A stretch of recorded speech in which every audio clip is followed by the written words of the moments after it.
السلام عليكم ورحمة الله. ازيكم حبايبي؟ عاملين ايه؟ يا رب تكونوا بخير. انا رانيا ودي قناتي. لو اول مرة تشوفوني متنسوش اللايك والاشتراك لو عجبكم الفيديو. معانا وصفة النهاردة الحمام المحشي. الحمام اللي مفيش عليه اختلاف من اتنين. هنعمله النهاردة بطريقة بسيطة جدا. الحشو هيطلع مستوي والحمامة مستوية والحشو بتاعها مستوي جدا، مفيهوش اي حاجه. عندي هنا كميه اللسان عصفور بتاعتي، انا عامله هنا كيسين. حمرتهم كويس جدا لحد زي ما انتم شايفين اللون معايا قلب ذهبي. بصلتين متوسطين قطعتهم مكعبات صغيره زي ما انتم شايفين، ونزلت بيهم على لسان عصفور عندي بعد ما حمرته، وضفت عندي ملح وفلفل وبابريكا، ما ضفتش اكتر من كده. وطبعا الكبد والقوانص اللي احنا مطلعينها من الحمام. إيه لو انتي حابه، يعني انتي مش حابه تبقى تعمليها نيه، انا بحبهاش نيه بصراحه. بغليلها بس كوبايه ميه بمعلقه خل، بديها صدمه فيها وبعدين بقطعها زي ما انت شايفه كده واضيفها على لسان العصفور. بخلي الميه يا دوب تغطيه. عندي هنا برضو بصلتين متوسطين، عليهم معلقه ملح ورشه فلفل ورشه بابريكا برضو. ولو حابة تضيفي شطة او حاجة براحتك. انا البصل مع التوابل دي، هنا كان عندي بقى 7 بهارات وكده، حبيت اضيف. عندك براحتك، مش عندك مفيش اي مشكلة. برضو البهارات هكتبها لك في الكابشن تحت الفيديو. عندي هنا البصل ده بدعك بيه الحمام عندي كويس جدا من بره ومن جوه ومن عند الرقبة. البصل ده اصلا طعمه كان جوه الحمامة حاجة تانية خالص.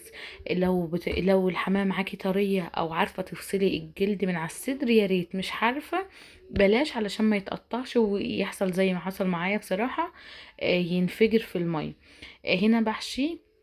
لو انتي ما بتحبيش تخيطيه زيي بخله، بس انا منضفاه كويس جدا من عند الرقبه وما فتحتش الرقبه. عندي هنا ميه مغليه ضفت فيها حبهان وورق لورا وبصل متقطع وبصل باقي من التتبيله بالبهارات المشكله بتاعته ضفتها. لو حابه تضيف اي حاجه تانية براحتك. برضو ضفت في الميه رشه ملح صغيره لان كل حاجه عندي متملحه، ورشه فلفل ورشه بابريكا. زي ما انت شايفه كده، اول ما الميه غلت تماما زي ما انت شايفه كده بتغلي، بنزل بالحمام بتاعي واحده واحده. لو انتي برضو مش بتحبي تخيطي قفليه كويس جدا بالخل.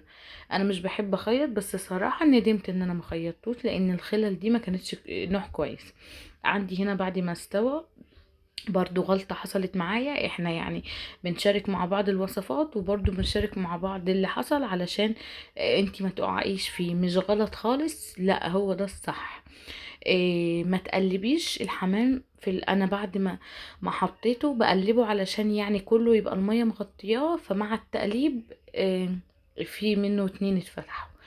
هنا كنت حمرته حبة تاني زي ما انت شايفتك كده، معلقة سمنة وتدخليه الفرن براحتك. حابة تحمريه في الزيت براحتك، انا دخلته الفرن. عندي بقى لسان العصفور اللي كان زاد معايا، سويته.